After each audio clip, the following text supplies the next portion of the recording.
તો આ સંસારમાં, આ સંસાર રૂપી સાગરમાં હું ને તમે ભેગા થયા છે, આવ્યા છે આ સંસારમાં, તો કંઈક સત્કર્મ કરીએ, ધર્મના માધ્યમથી કંઈક ભક્તિ કરીએ કે વારે વારે આ 84 લક્ષ યોનિમાં ભટકવું ન પડે. ભગવાનના દૂતો આવે ને લઈ જાય.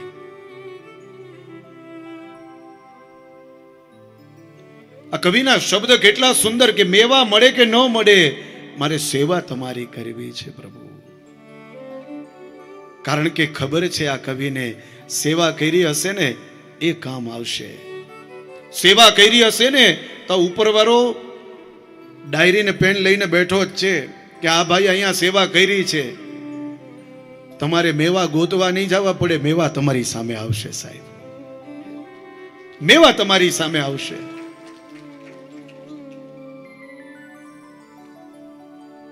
સેવા જરૂરી છે.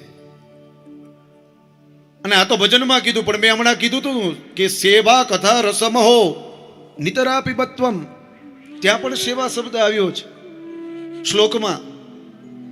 એનો મતલબ એમ કે સેવા છે ને એ સર્વશ્રેષ્ઠ છે સાહેબ. કેની સેવા કરવાની?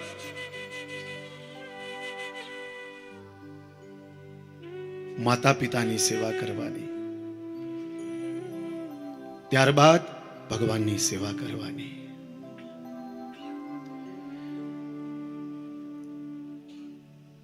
અદ્ભુત એવો ઇતિહાસ. ઇતિહાસમિમં પુણ્યમ સાંડિલ્યોપી મુનીશ્વર પટતે ચિત્રકૂટસ્થો બ્રહ્માનંદ પરિપ્લુતઃ. અદ્ભુત ઇતિહાસ. આ આત્મદેવની જે વ્યક્તિ કથા સાંભળે છે એના પાપ બધાય ધોવાઈ જાય છે. એવી દિવ્ય કથા સુતજીએ શૌનકાદિક ઋષિઓને કહી છે. અને મહાત્મ્યના 6થા અધ્યાયમાં નિયમો બતાવ્યા છે યજમાનના અને બ્રાહ્મણોના. ઘણા લોકો એમ કહે કે દાદા અમારે ભાગવત કથા કરવી છે પણ એનો ખર્ચો કેટલો આવે? આવો ઘણાનો પ્રશ્ન મનમાં હોય છે. હોય કે ન હોય? હોય ને મહેશભાઈ? હોય ને મનમાં આવો પ્રશ્ન કે આપણે ભાગવત કથા કરવી છે તો કેટલો ખર્ચો થાય? તો આવો એ પ્રશ્નનો જવાબ હું આપું ભાગવતજીના માધ્યમથી. વિવાહે યાદૃશમ વિત્તમ તાદૃશમ પરિકલ્પયેત. આપણા દીકરાના લગ્ન કર્યા હોય કે દીકરીના લગ્ન કર્યા હોય, એમાં કેટલા રૂપિયા વાપરા હોય એટલા રૂપિયા આપણે આપણા આ ભાગવતજીની કથામાં વાપરવાના. બોલો રાધે રાધે. આટલો ખર્ચો થાય.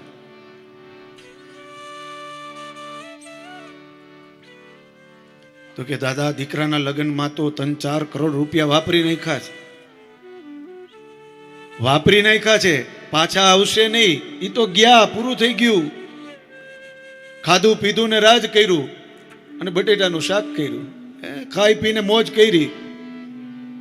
કાંઈ આવ્યું પાછું? કાંઈ ન આવે. બધાએ આનંદ કર્યો. વાત શું કરશે કે ફલાણા ભાઈએ આ લગ્ન કર્યા હતા ધામે ધૂમે, બહુ મજા આવી, બહુ મજા આવી. અને જ્યારે મળશે ત્યારે એમ કહેશો તમારા લગ્નમાં જે મજા આવી હતી ને એવી મજા ક્યાં આવી જ નથી. આટલું સાંભળવા માટે થઈ અને આપણે કરોડો રૂપિયા બરબાદ કરી દઈએ. હા કે ના? જવાબ ઓછો આવે છે. હા કે ના? સાચી વાત ને? જો ખોટો હો તો ખોટો કહેજો, એમાં કાંઈ વાંધો નહીં.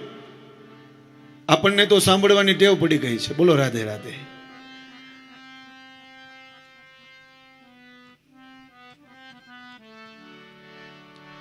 એ રૂપિયા જે વાપર્યા છે પાછા નહીં આવે. પણ વ્યાસપીઠ એમ કહે કે આ ભાગવતજીમાં તમે જેટલા રૂપિયા વાપર્યા હશે ને, દ્વારકાધીશ દયાળુ છે એના 10 ગણા કરીને તમને આપી દેશે. આ પાછા આવશે, 10 ગણા કરીને આપશે.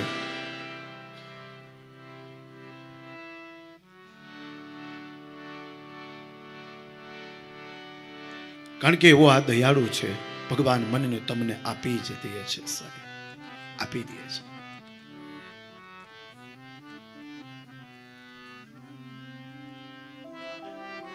તો અદ્ભુત એવો ઇતિહાસ આ કીધા બાદ આ કથામાં કેટલો રૂપિયો વાપરવો એ કહ્યું. ત્યારબાદ તો કે કથાની પત્રિકા બનાવવાની. મુહૂર્ત લેવાનું કેના પાસે? તો કે વક્તા પાસે.